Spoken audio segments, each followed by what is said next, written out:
নমস্কার। এসএসসি 2016 26,000 চাকরি বাতিল নিয়ে এই মুহূর্তের অত্যন্ত গুরুত্বপূর্ণ খবর। দেখুন, SSC 2016 Kolkata high court division bench দ্বারা পুরো 26,000 চাকরি বাতিল হয়েছে। আমি একটা ভিডিও করেছিলাম যে সুপ্রিম কোর্টেও 26,000 চাকরি বাতিল হতে পারে, কারণ সিবিআই যা তথ্য দিচ্ছে এবং রাজ্য সরকার যা তথ্য দিচ্ছে, এসএসসি যা তথ্য দিচ্ছে, বোর্ড যা তথ্য দিচ্ছে, প্রত্যেকটা তথ্যের সঙ্গে প্রত্যেকটা তথ্যের কোনো মিল নেই।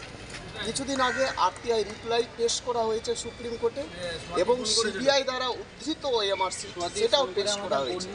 দেখা যাচ্ছে রাজ্য সরকার দ্বারা আরটিআই রিপ্লাই এবং সিবিআই দ্বারা উদ্ধৃত স্ক্যান কপি হোক বা যাই তথ্য হোক, দেখুন মিসম্যাচ, অর্থাৎ কোনো ম্যাচিং হচ্ছে না। এই নিয়ে উদ্বেগ প্রকাশ করেছে চিফ জাস্টিস অফ ইন্ডিয়া অর্থাৎ সিজিআই।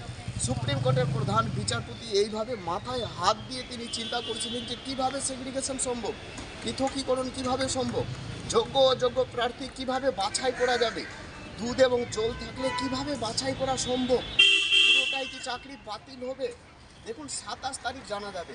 আমি প্রত্যেকটা দিনই বলে যাচ্ছি যে সিচুয়েশান মোটেই ভালো নেই, সিচুয়েশান মোটেই ভালো নেই। অনেকে কমেন্ট করছে, যারা যোগ্য শিক্ষক তারা কমেন্ট করছে যে আমি প্যানিক সৃষ্টি করছি। আমি কোনো প্যানিক সৃষ্টি করছি না। আপনারা বলছেন রিপোর্ট করবেন, আমার বিরুদ্ধে রিপোর্ট করবেন তো, কিন্তু ডিভিশন বেঞ্চ দ্বারা আপনাদের চাকরি বাতিল হয়েছে, সেই সমস্ত বিচারকের বিরুদ্ধে রিপোর্ট করতে পারবেন।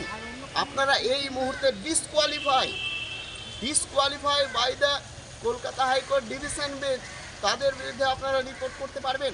আপনার কাছে প্রমাণ রয়েছে আপনি যোগ্য, কারণ আসল ওএমআরসি পুড়িয়ে দেওয়া হয়েছে, ডেস্ট্রয় করা হয়েছে। দেখুন, আমিও চাইছি এবং প্রত্যেকটা পিতামাতা চাইছে যারা যোগ্য প্রার্থী তাদের চাকরি থাকুক। আমি বারবার বলছি যোগ্য প্রার্থীদের চাকরি থাকুক।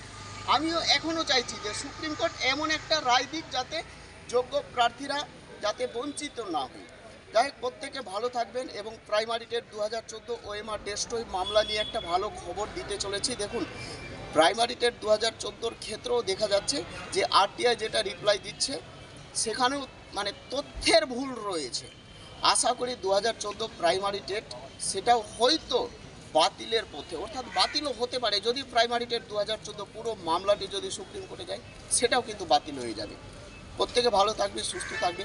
27শে জানুয়ারি আপনারা দেখতে পাবেন যে এসএসসি 2016 থেকে পুরো প্যানেল বাতিল হচ্ছে না, অযোগ্য চাকরি প্রার্থী তাদের বাতিল হচ্ছে না, যোগ্য প্রার্থীদের চাকরি থাকছে। কীভাবে সেগ্রিগেশন সম্ভব বোর্ডের ভিডিওতে আমি জানাচ্ছি। প্রত্যেকে ভালো থাকবেন, সুস্থ থাকবেন। নতুন নতুন চ্যানেলটিকে সাবস্ক্রাইব করে দেবেন। জয় হিন্দ, ধন্যবাদ।